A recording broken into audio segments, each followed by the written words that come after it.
नमस्कार, मैं सुनीता कथा मंथन में आप सबका स्वागत करती हूँ। साही के कांटे का द्वितीय अध्याय, लेखक शरदिंदु बंदोपाध्याय। इसके पहले के अध्याय और अन्य कहानी आपको हमारी प्लेलिस्ट से मिल जाएंगी। लिंक आपको आई बटन में मिल जाएगा। दक्षिण कलकत्ता की एक छोटी सी गली, एक 2 मंजिला मकान जिसका रखरखाव सुधार न्यास द्वारा किया जाता था। जिस जमीन पर वह मकान बना हुआ था वह एक 4 दीवारी से घिरी हुई थी। उसके आसपास बिखरे हुए कुछ गमले अपनी बदहाली की कहानी कह रहे थे। मकान को देखने पर लगता था कि उसकी अच्छी देखभाल होती थी और वह हल्के नीले रंग में रंगा हुआ था। उसका अंदरूनी हिस्सा सुरुचिपूर्ण ढंग से सज्जित था।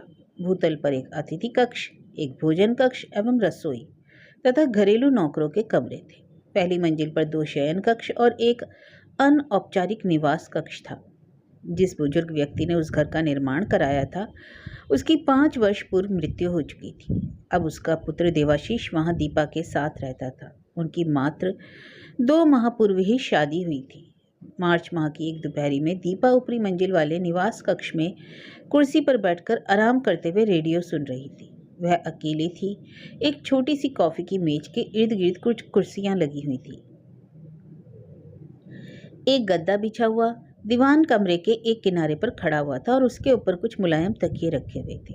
कमरे के अंदर वाली वस्तुओं में एक रेडियो था जिसके ऊपर धूल से बचाने के लिए एक कपड़ा चढ़ा हुआ था और एक कोने में टेलीफोन रखा था। दीपा के उदास चेहरे पर कोई प्रभावित करने वाली चीज थी। उसे गोरी त्वचा एवं आकर्षक छवि वाली युवती कहा जा सकता था। उसकी तनी हुई भ्रुकुटियां एवं उसकी ठोड़ी की दृढ़ता उसकी लोहे जैसी कठोरता का संकेत देती थी। उससे महसूस होता कि वह युवती मूर्ख नहीं थी और उसे समझाया जा सकता था। दीवार पर लगी घड़ी ने घंटे की धुन बजाई। अरे 5 बज गए। दीपा की आंखें तत्काल खुल गईं। उसने घड़ी पर नजर डालने के बाद रेडियो बंद कर दिया। इसके बाद वह अपने पांव पर खड़ी होकर दरवाजे की ओर बढ़ गई। दरवाजा सीढ़ियों पर खुलता था। उसने सीढ़ियों के मुहाने पर खड़े होकर आवाज दी, नकुल। नकुल रसोइया और नौकर दोनों था। घर में एकमात्र वही घरेलू सहायक था। वह उस परिवार के साथ वर्षों से रह रहा था। नीचे वाले भोजन कक्ष से निकलकर उसने ऊपर की ओर देखते हुए कहा, जी भाभी जी, दादा की शाम वाली चाय तैयार है। दीपा ने अपने अस्त व्यस्त भंगिमा को व्यवस्थित करते हुए सीढ़ियों से नीचे उतरना शुरू कर दिया। जैसे ही वह आखिरी सीढ़ी पर पहुंची, दरवाजे की घंटी बज उठी। दीपा ने जाकर दरवाजा खोला। औपचारिक पाश्चात्य वेशभूषा में देवाशीष अंदर आ गया। उन्होंने बेरुखी से एक दूसरे को देखा। निश्चय ही उन दोनों के जीवन में मुस्कान सबसे मूल्यवान वस्तु थी। दीपा ने अनमने ढंग से कहा, चाय तैयार है। देवाशीष ने अपने स्वर में सौम्यता लाते हुए कहा, अच्छी बात है, मैं कपड़े बदलकर अभी नीचे आता हूँ। वह दौड़ते हुए सीढ़ियाँ चढ़ गया और दीपा अपने पांव घसीटते हुए भोजन कक्ष की अंडाकार मेज के एक किनारे जाकर बैठ गई। उस मेज पर 4 लोग बड़े आराम से और 6 लोग थोड़ा सिमट कर बैठ सकते थे। दीपा एक किनारे बैठ गई और नकुल को 2 प्लेटों में खाना, पूरियाँ, आलू की तरकारी और घर की कुछ बनी मिठाइयाँ परोसते देखती रही। नकुल नाटा और तगड़ा आदमी था। यद्यपि उसके बाल पकने लगे थे, फिर भी स्वस्थ एवं सुदृढ़ था। वह बहुत कम बोलने वाला आदमी था, लेकिन उसकी आंखें हर समय चौकन्नी रहती थी। दीपा ने उसकी ओर देखा और सोचने लगी कि वह देवाशीष के साथ मेरे संबंधों के बारे में अब तक सब कुछ जान गया होगा। फिर भी उसे दिखाने के लिए यह नाटक करना जरूरी था। अकेले नकुल के लिए ही क्यों, यह काम उन्हें हर एक के लिए करना था। सचमुच बड़ी विचित्र थी अपने पति के साथ उसकी वैवाहिक जिंदगी। देवाशीष औपचारिक बंगाली कपड़े, धोती और कुर्ता पहनकर नीचे आया। वह सुंदर चेहरे वाला, लंबा पतला गोरा नौजवान था। उसकी आयु 27 वर्ष थी। जैसे ही वह मेज के सिरहाने वाली कुर्सी पर जाकर बैठा, नकुल ने एक प्लेट में उसे खाना परोस दिया और दीपा से पूछा, क्या आपके लिए भी खाना लगाऊं भाभी जी? प्रत्युत्तर में दीपा ने अपना सिर हिला दिया। नहीं, उसने नकुल से कहा, मैं बाद में खा लूंगी। अभी भी वह देवाशीष के साथ बैठकर एक ही मेज पर खाना खाने की अभ्यस्त नहीं हुई थी। दीपा अपनी पुरानी आदतों को इतनी आसानी से नहीं छोड़ सकती थी। फिर भी उन्होंने एक ही समय में एक मेज पर बैठकर खाना सीख लिया था। जब वे एक साथ खाना नहीं खाते थे तो नकुल को भी बड़ा अजीब लगता था। कुछ देर तक वहाँ खामोशी छाई रही। देवाशीष ने बड़े मजे से अपना खाना खाया। दीपा उससे कोई बात करना चाहती थी, लेकिन उसे कुछ समझ नहीं आ रहा था कि क्या बात करे। उसके पीछे खड़े नकुल की सतर्क आंखें दोनों पर टिकी थी और सारा दृश्य देख रही थी। देवाशीष ने ही पहल की। उसने अपनी कुर्सी सीधी करते हुए दीपा की ओर मुस्कुराते हुए बोला, आज हमने एक नई क्रीम बनाई है। दीपा ने देवाशीष के काम में कभी दिलचस्पी नहीं दिखाई थी, लेकिन इस बार उसने उत्सुकता से पूछा, सचमुच? कैसी क्रीम? मुंह पर लगाने वाली क्रीम, देवाशीष ने उत्तर दिया। अरे, क्या इसकी खुशबू अच्छी है? यह मेरे कहने की बात नहीं, यह निर्णय तो इसका प्रयोग करने के बाद लोग करेंगे। यदि आप घर लाएंगे तो उसे लगाकर मैं आपको अपनी राय बताऊंगी। देवाशीष ने मुस्कुराते हुए अपना सिर हिला दिया। यह संभव नहीं, पहले इसे मैं किसी अन्य के चेहरे पर लगवाकर देखूंगा कि इसका कोई विपरीत प्रभाव तो नहीं पड़ता। किसके चेहरे पर? शायद फौजदार सिंह के चेहरे पर। वह फैक्ट्री का चौकीदार है और उसकी खाल गैंडे की खाल से भी मोटी है। दीपा के चेहरे पर मुस्कान तैर गई। एक सेकंड के लिए वह यह भूल गई कि वह यह अभिनय नकुल को दिखाने के लिए कर रही थी, और देवाशीष की सतर्क आंखों ने फिर भी उसे समझ लिया था। देवाशीष खाना खाकर खड़ा हो गया। दोनों भोजन कक्ष से निकलकर सीढ़ियों पर खड़े हो गए। अचानक देवाशीष ने उत्सुकता पूर्वक कहा, दीपा, उत्पल थिएटर में एक बड़ी अच्छी फिल्म चल रही है, क्या देखना चाहोगी? देवाशीष ने इससे पहले दीपा को कभी भी फिल्म दिखाने के लिए बाहर ले जाने का आमंत्रण नहीं दिया था। उसकी बात सुनकर मानो उसके शरीर में करंट दौड़ गया, लेकिन जल्द ही उसने अपना हृदय कठोर करते हुए चेहरा पलटते हुए कहा, जी नहीं, शुक्रिया। उसकी बात सुनकर देवाशीष का मुंह लटक गया, उसके जबड़े भिज गए। उसने दीपा की ओर व्यंग करते हुए कहा, चिंता मत करो, थिएटर के अंधेरे में तुम्हें छूने का मेरा कोई इरादा नहीं। दीपा को एक बार फिर जोरदार झटका लगा, लेकिन उसने अपने मन को दोबारा कठोर बनाते हुए कहा, मुझे सिनेमा पसंद नहीं है। उसने सीढ़ियां चढ़नी शुरू कर दी। देवाशीष ने उसकी ओर देखते हुए हल्की आवाज में कहा, मैं निरपति दा के घर जा रहा हूँ, मैं 8:30 बजे वापस आ जाऊंगा। देवाशीष ने खींचकर दरवाजा खोला और घर के बाहर निकल गया। उसकी फिएट बाहर खड़ी थी। जब वह काम से वापस आ रहा था तो उसे वहीं खड़ी कर दिया था। उसने अनुमान लगाया कि शायद दीपा फिल्म के प्रलोभन का विरोध नहीं करेगी। इससे पहले कभी उसका मन इस प्रकार से खिन्न नहीं हुआ था, लेकिन जैसा व्यवहार आज दीपा ने उसके साथ किया था वह उसे सहन नहीं कर पाया। वह उसके ऊपर लगातार इतना अविश्वास कैसे कर सकती थी?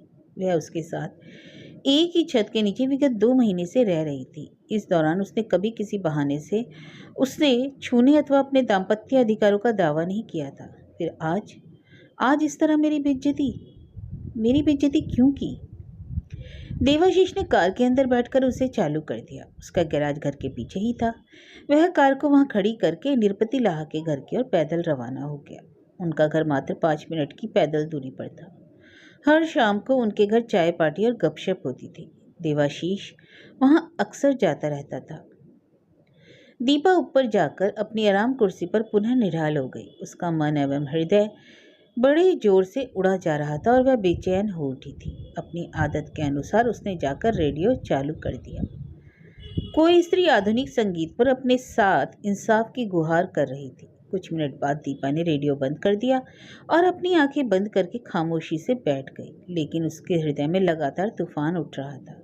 उसने खड़ी होकर फर्श पर निर्बाध रूप से तेज कदमों से चक्कर काटना शुरू कर दिया और अपने आप में बुदबुदाई, ऐसे कब तक चलेगा? यदि दीपा कोई मूर्ख और सतही मनोरंजन प्रिय स्त्री होती तो उसका जीवन अत्यंत सादा नहीं रहा होता। वह एक पुराने रूढ़िवादी परिवार में जन्मी थी। कभी उसके परिवार वालों के पास अकूत दौलत और ताकत थी, परंतु अब उनकी परिस्थितियां व्यापक तौर पर दुर्बल हो गई थी। आज भी एक बूढ़े शेर की आवाज़ें अत्यंत डरावनी थी। यद्यपि उनका धन एवं शक्ति व्यापक तौर पर क्षीण हो गई थी, परंतु उनकी रूढ़िवादिता और पारिवारिक सम्मान में कोई कमी नहीं आई थी और वे परिस्थितियों के सामने झुकने को तैयार नहीं थे। दीपा के पितामह उदय माधव मुखर्जी अभी भी जीवित थे। वे परिवार के मुखिया थे। किसी समय वे एक प्रसिद्ध महाविद्यालय के प्रधानाचार्य थे, लेकिन अचानक हुए लकवे के हमले के कारण वे रिटायर होने के लिए विवश हो गए थे।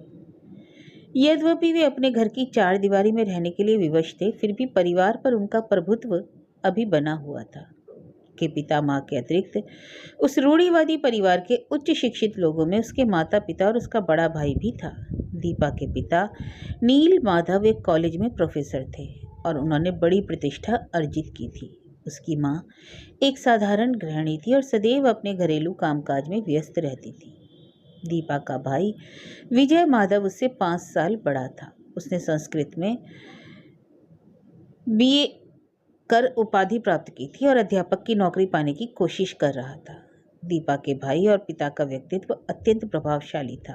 घर के सब लोग उदय माधव की प्रत्येक बात मानते थे और अपने पारिवारिक गौरव के समक्ष दुनिया को तुच्छ समझते थे। दीपा उस परिवार की एकमात्र कन्या थी। उसने अपनी सीनियर कैम्ब्रिज परीक्षा एक बालिका विद्यालय से उत्तीर्ण की थी। इसके बाद उसके शैक्षिक कैरियर को पूर्ण विराम लग गया था। उसके बाद उसके लिए उसी बिरादरी के किसी योग्य वर्ग की खोज शुरू हो गई थी। समय के साथ उसे पर्दे में रहने के लिए कभी विवश नहीं किया गया, लेकिन उसे किसी को अपने साथ लिए बिना घर के बाहर निकलने की अनुमति नहीं थी। यदि उसे कभी बाहर जाने की जरूरत पड़ती तो या तो उसके पिता अथवा उसका भाई उसके अंगरक्षक के रूप में जाते थे। दीपा घर में रहकर घरेलू कामकाज और रसोई में अपनी माँ का हाथ बटाती थी। अपने फुर्सत के समय में वह उपन्यास पढ़ती और रेडियो सुनती थी, लेकिन उसका हृदय विद्रोही भावनाओं से भरा हुआ था। उसके मन की भांति उसके विचार भी अपने ही थे। वह घर के सभी नियमों का बिना किसी शिकायत के पालन करती थी, परंतु उसका हृदय हमेशा उदास रहता था। क्या वह स्वतंत्रता का आनंद केवल इसलिए कभी नहीं ले पाएगी कि वह एक बंगाली परिवार में जन्मी लड़की थी? दूसरे देशों की स्त्रियां निश्चय ही इससे अधिक स्वतंत्रता महसूस करती होंगी। शायद चल फिर ना पाने के कारण उसके पितामह उदय माधव उनसे मिलने आने वालों के साथ एक खूब बातें करते और उनके साथ खान पान का आनंद लेते थे। वे मामूली से मामूली बहाने से अपने बुजुर्ग मित्रों को आमंत्रित कर लेते थे। नील माधव और विजय माधव के मित्रों का भी खूब सत्कार होता था। सभी वृद्धजन दूसरी मंजिल पर इकट्ठा होते थे। वरिष्ठ प्रोफेसर पहली मंजिल पर और भूतल पर नौजवानों की टोली धमा चौकड़ी मचाती। प्रत्येक 2 महीने में एक बार ऐसी महफिल अवश्य सजती थी और दीपा को अतिथियों के सामने जाने की अनुमति थी। उसके दादाजी के मित्र उसे अपनी पौत्री मानकर खूब मजाक करते। उसके पिता के मित्र दीपा को अपनी बेटी और भाई के दोस्त उसे अपनी छोटी बहन मानते थे। वे उसकी और उसे कोई लड़की मानकर नहीं देखते थे। उसे अपनी इच्छा अनुसार उन लोगों के साथ बातचीत करने के किया जाती थी। जब वे लोग गाते अथवा कोई खेल खेलते, दीपा अक्सर दरवाजे पर खड़ी होकर उन्हें देखा करती थी। वह ऐसी गतिविधियों का भरपूर आनंद लेती थी, परंतु अपनी भावनाओं को प्रकट नहीं करती थी, क्योंकि दीपा बड़ी शर्मीली लड़की थी। दिन बड़े आराम से कट रहे थे। तभी अचानक दीपा के साथ एक अनोखी घटना हुई, जैसा कि उसकी आयु की लड़कियों के लिए स्वाभाविक था। उसे किसी से प्यार हो गया। उसका प्रेमी भी उसकी भावनाओं का सम्मान करते हुए उससे खूब प्यार करता था। उन दोनों के प्यार के बीच सबसे बड़ी दीवार यह थी कि वे दोनों भिन्न भिन्न जातियों के थे। दोपहर को जब घर शांत हो जाता, दीपा सीढ़ियों के नीचे ड्राइंग रूम में टेलीफोन के पास बेसब्र होकर बैठ जाती थी और उसकी आंखें किसी सुखद सूचना की प्राप्ति हेतु चमक उठती। जैसे ही फोन की घंटी बजती, वह उत्तर देती। कुछ शब्दों का उच्चारण अत्यंत सावधानी से किया जाता था, जिसके बाद वह फोन रख देती थी।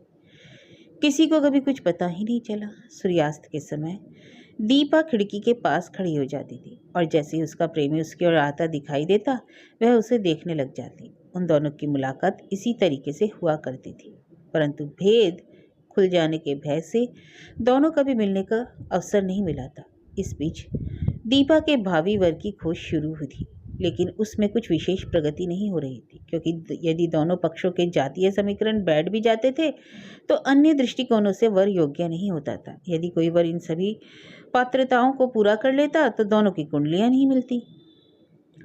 सर्दी की एक दोपहर को दीपा ने अपने प्रेमी से टेलीफोन पर गुप्त वार्ता की।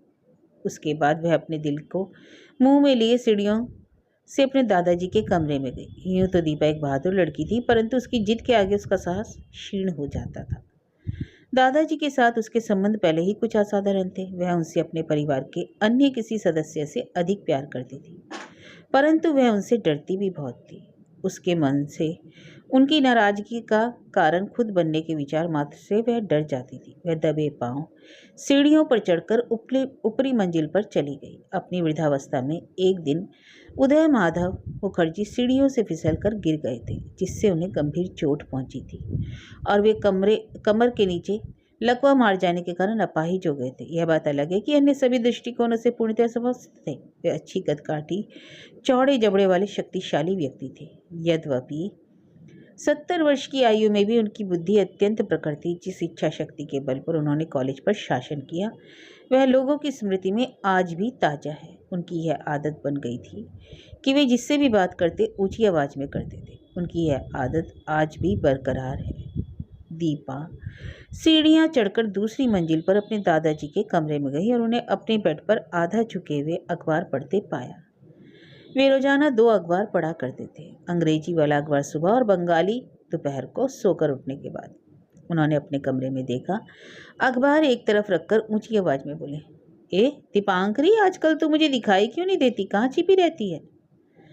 दीपा का नाम शुद्धतः दीपा ही था, परंतु उसके दादा उदय माधव उसे दीपांकरी कहकर बुलाते थे। जब उसके दादाजी ने उसके उपनाम से पुकारा तो दीपा का भय कुछ कम हो गया। वह उनके पलंग पर पैरों के पास बैठ गई और बोली, आपने मुझे आज ही सुबह तो देखा था दादू, क्या मैं आपके लिए चाय और दवाई लेकर नहीं आई थी? ओह ऐसा क्या, मैंने ध्यान नहीं दिया। अब तू यहाँ किस काम से आई है? अचानक दीपा ने खुद को बोलने में असमर्थ पाया। वह कुछ देर तक वहां भय और आशंका के आवेग में बैठी रही। जो बात वह उनसे कहने आई थी वह उसकी जबान से आसानी से नहीं निकल रही थी। उदय माधव ने कुछ देर घूरते हुए कहा, क्या बात है? दीपा ने उनकी ओर मुड़कर देखने से पहले अपनी पूरी शक्ति और साहस के साथ कहा, दादाजी, मैं किसी आदमी से विवाह करना चाहती हूँ, लेकिन वह दूसरी जाति का है। आपको कोई आपत्ति तो नहीं? उदय माधव उसकी बात सुनकर कुछ देर के लिए सन्न रह गए। इसके बाद वे अपने बिस्तर पर उठ बैठे और चीखते हुए बोले, क्या कहा तूने? तू किसी से शादी करना चाहती है? इन दिनों आखिर चल क्या रहा है? क्या तू खुद अपना वह चुन लेगी? क्या तू सोचती है तू किसी अरे गहरे परिवार की लड़की है जिसकी समाज में कोई इज्जत और परंपरा नहीं? दीपा खामोशी से बैठी हुई अपने पाँव को देखती रही।